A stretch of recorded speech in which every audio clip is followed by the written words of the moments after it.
Hey, if I had to guess, one of the most confusing things when it comes to getting into shape, building muscle, losing fat, and having more energy is understanding supplementation. You see, the supplement industry is a multi-billion-dollar industry that does not have a lot of regulation. So you'll find things that have grandiose promises that don't necessarily deliver, but the marketing is so good you end up spending money and wondering, why isn't this working? So I'm just gonna show you what I take, right? So I've basically, when it comes to for me, looking at a brand and looking at a supplement that's going to be beneficial, number one thing I look for is, can I trust the source? Do they have what's called NSF testing? Is it something that, are they somebody that has some independent research behind what they do? And when it comes to the supplements that I use, I've gotten to know many of the companies that are actually behind these, know people on their staff, or I've seen some of their facilities, and I have built that inherent trust. Okay, so let's jump into it.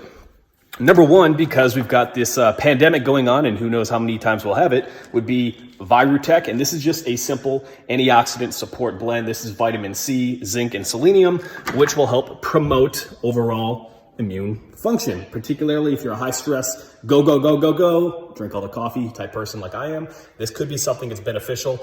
Whenever I travel, back when that was a thing, I would also bring Virutech and take that every day and never get sick when I was traveling. All right, next one. Key minerals. So in here we have calcium, iodine, magnesium, and boron. So when it comes to nutrition, we spend a lot of time focusing directly on protein, carbs, and fats. Yeah, these are great. We need to have the right macronutrient blend. We need to have the right amount of calories.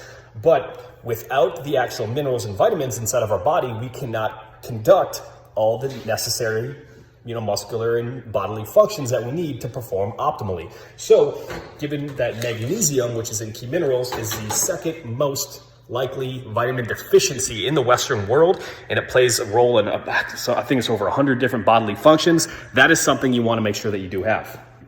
Next up, vitamin D3. So vitamin D is called a vitamin, actually functions more like a hormone. You'll find that vitamin D is being correlated. I mean, look at the virus. They're even saying there's some correlations between overall health and mortality and vitamin D rates with people who end up getting the coronavirus. Overall, though, you're going to notice better recovery from workouts. You're gonna see some correlations directly related to testosterone. You're going to see across some different statistics, they're looking at cancer rates and vitamin D levels. So for long-term longevity, vitamin D is going to be great. Obviously, get in the sun when you can, but I still supplement even when I'm out in the sun. Live down here in Georgia when it's pretty strong. All right, what else do we have?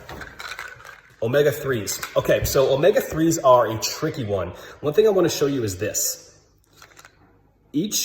So this is 2 soft gels. I'm not sure how well you can see it, 2 soft gels. But what you want to do is look at what the ratio is from total omega-3. So that would be EPA plus DHA, and make sure that that is at least 60% of what is directly inside the fish oil. You see, if you get a cheap fish oil, what happens is they'll put a little bit of DHA and EPA directly into it, and then just a bunch of fillers and call it omega-3. Well, what we're after when it comes to omega-3 and when it comes to supplementing with fish oil is to actually improve the fatty acid balance that we have in our body.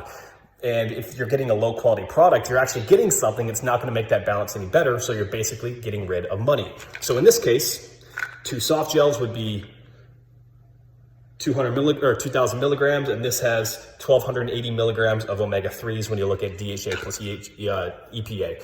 So that's a combination. We're over 60%. That's a good product. This one here, Ultimate Omega by Nordic Naturals. Carlson's fish oil is also good. All right, protein. I've got a couple in here, but we're just going to use my favorite. So this is Ladder. Ladder makes incredible products. This is actually owned by Arnold Schwarzenegger and LeBron. And everything in here is NSF tested. Has to be the highest quality so it doesn't pop up with a tainted supplement directly, from the NBA or something else. But this is a basic plant protein. I tend to eat a lot of steak. There's still some evidence in terms of longevity. You might want to look at what your meat intake is. So one, I like to use a little bit of plant protein. This is 20 grams of protein, and it actually tastes better than any other protein I've ever had in my life. And I've had a lot of protein powder. All right, next we have a greens powder. All right, here we are.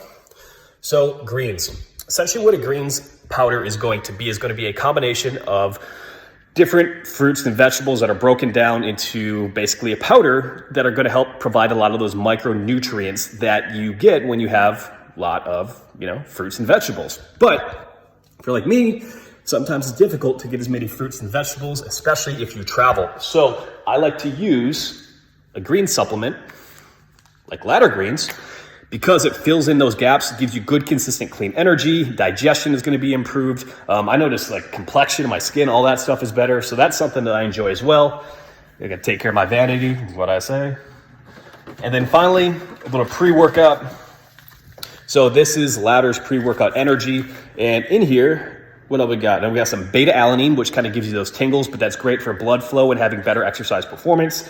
Creatine monohydrate. Creatine has been shown to improve strength, improve the ability to build muscle, and actually some interesting research in terms of cognitive function and memory, even in Alzheimer's patients long-term. So creatine monohydrate is something I recommend every single person take.